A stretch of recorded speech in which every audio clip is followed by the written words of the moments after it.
ganda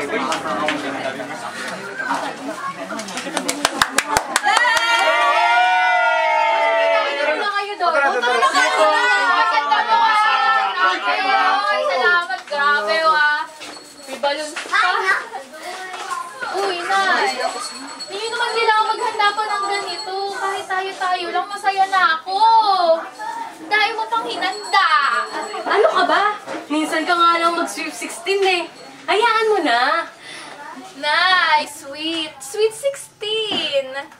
Nadali na naman ako ng matalino kong anak. O siya, sabayin natin yung mga klase mo. Tsaka natin buksan itong laptop na bigay ng tatay mo.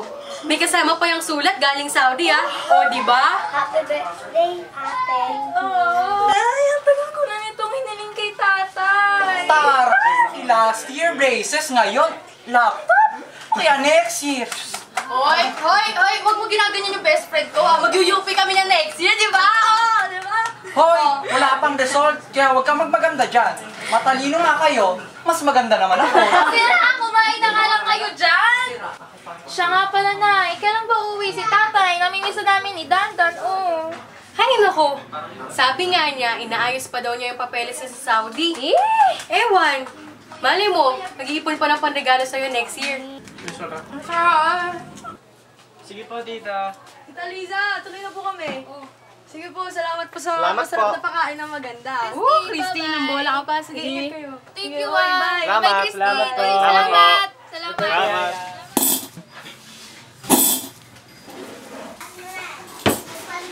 Nay, Oh, may sleepover kasi kila Christine sa linggo. oh, kaya ano naman ngayon? Nay naman eh. Eh, ano ang gagawin ko? Papayagan mo ba ako? Sige, pero ikaw magagayak ng gamit mo, ha? Talaga, Nay? Malaki ka na.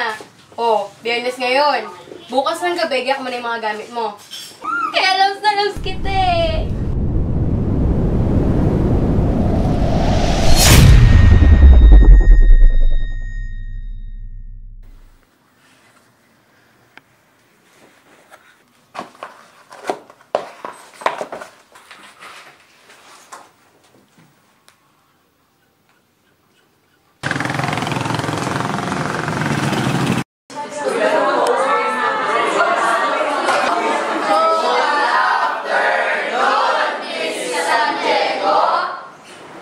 Good afternoon, class. Please be seated.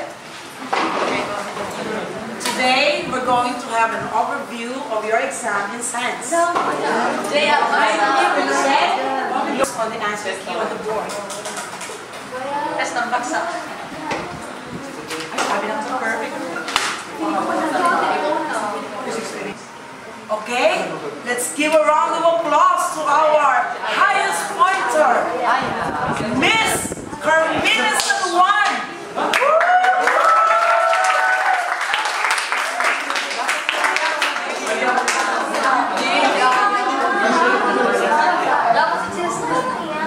Coming in second is Miss Maria Ligay Asuncion.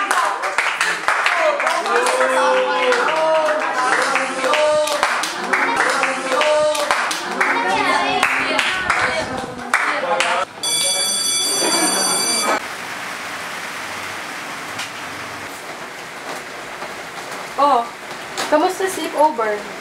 Hindi ka man lang nagsabi nga didiretso ka na ng school? O nga, Nay eh. Siya nga po pala. Nag-recheck na po kami ng mga exams kanina. Oh, patingin nga.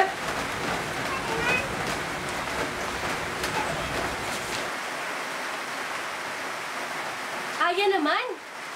6 na puntos na lang? Hindi mo pa nakuha? Pangalawa ka lang? Nay, sorry na po eh. Medyo mahirap po kasi exam namin sa science ngayon eh. Napag-usapan na natin to, di ba? Kailangan mong matop 1 para ma-scholar ka sa kolehiyo mo. Itatawid ka na nga lang namin ng tatay mo sa 11 at 12. Tapos ganito pa? Anak naman? Hayaan nyo na, Nay. Perfect ko naman po yung mga ibang exams eh. Isa lang po yan. Ligaya, ang exam kahit isa lang, mahalaga. Kaya dapat wala kang pinababayaan ni isa. Sayang na lang yung paghihirap ng tatay mo sa abroad kung hindi ka rin lang matatapwan. Nay, pasensya na po. Isa...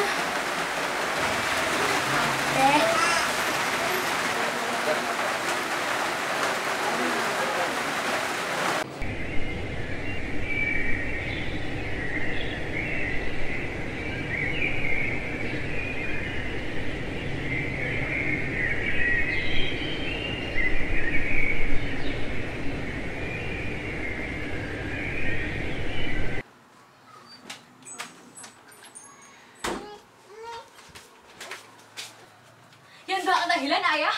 Lalaki ba ang dahilan kaya ka nagkakaganyan? Ay, wag muna ngayon. Anong wag mo na ngayon? Hoy, Ligaya! Hiwalayan mo yung lalaking yan! Hindi ka namin pinag-aaral para sa kalandian na yan! Paano ng scholarship mo? Hindi mo ba saan totoo? Puro ka scholarship! Bakit mo lang naman ako pag magaling ako, di ba? Na hindi mo nga natanong kung ano ang problema ko! Kung kaya ko pa ba kung okay pa Dahil ako! pumasok ka sa kwarto! Hoy, Ligaya! Saan ka natutong sumagot ng ganyan? Huwag mo akong ginaganyan sa harap ng kapatid mo! Ako ang nagpapaaral sa'yo, kaya ako ang masusunod! Wala ka namang ginagawa eh! Ang alam mo lang naman gawin! Maghintay ng pera guys! Sasahog di ka lang babalikan!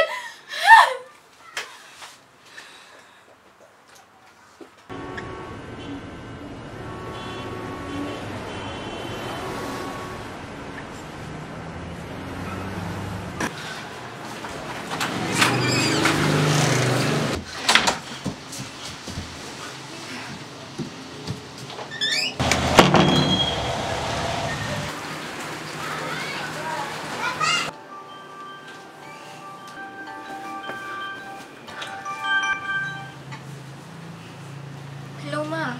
Nasaan ka ba? Nakila Christine po, gumagawa ng project. Hindi ka pa ba uuwi? Huwag ka magpapagabi, ah. O sige, mag-iingat ka. Opo, opo.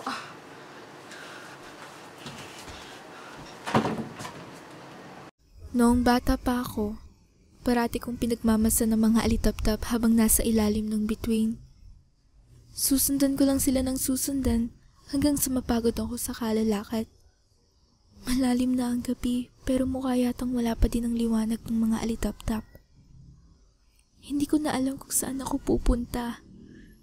Minsan nga natatanong ko kung ginusto ba ng Diyos na magkaganito ako. Ganito ba siya magmahal? Ano bang nangyayari sa akin? Paano ko malalaman kung mismong ako? Hindi ko alam. Bakit ako nagkakaganito? Sino ba ako?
Bes!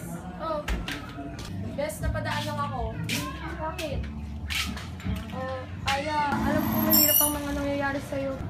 Pero pag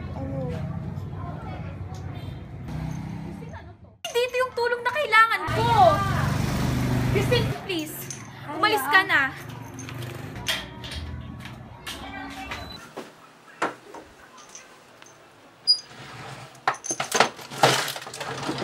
Andyan na po!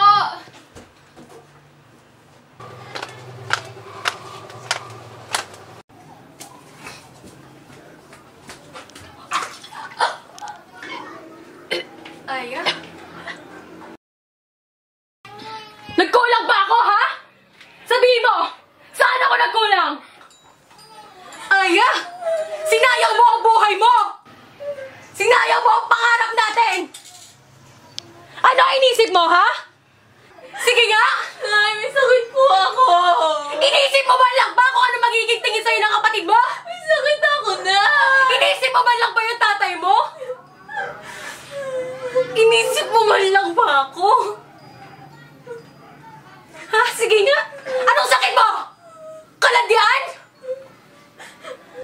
Anak!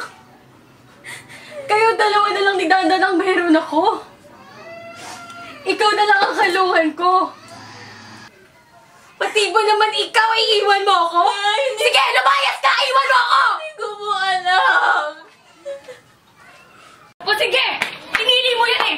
Buhayin mo yung sarili mo! Buhayin mo yung nasa tiyan mo! Nay! Wag po, Nay! Lumayas ka! Lumayas ka! Wala akong anak na puta!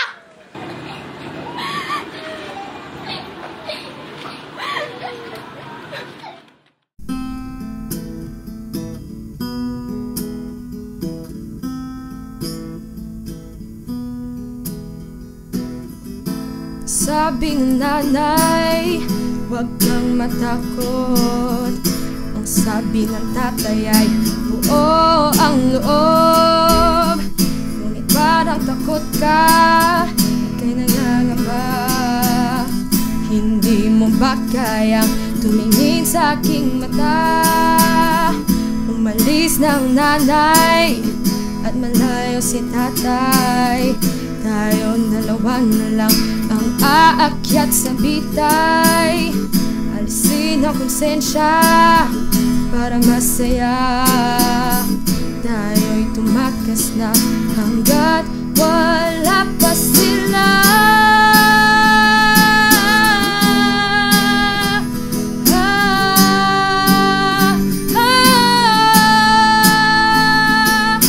Anak, bakit ka nagkaganyan? Anak, landas mo'y nasaan?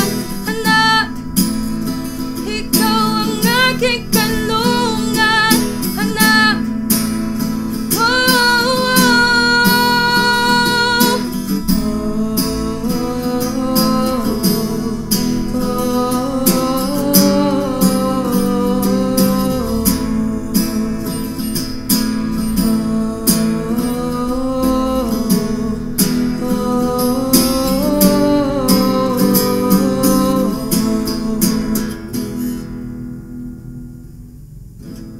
walang kasama, isang ina. Ngayon alam mo na mahirap ang buhayin ka.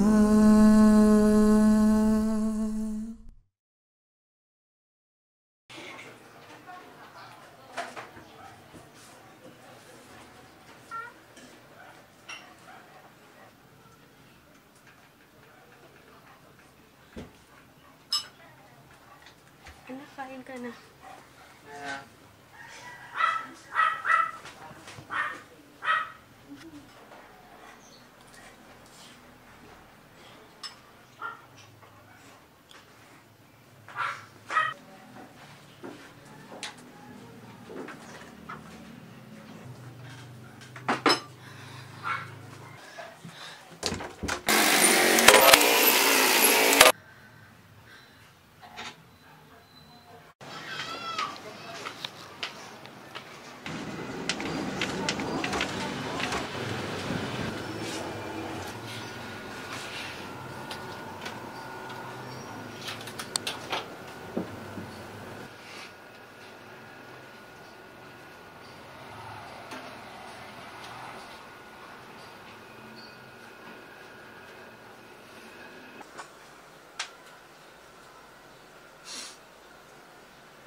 mawala? Kasi po, iniwan po ako ng mami ko. Hindi niya po ako mahal.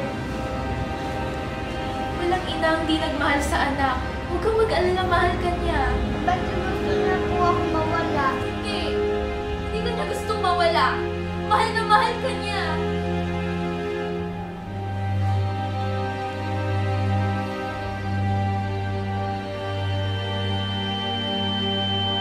Aya!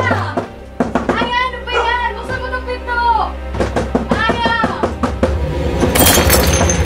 Aya! Aya, ano bang nangyari? Ha? Sabihin mo ano bang nangyari sa'yo, ha?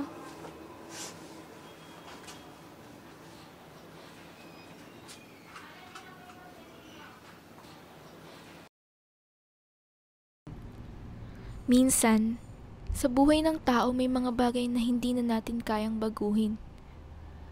Mahirap ipaliwanag pero ganun ang buhay.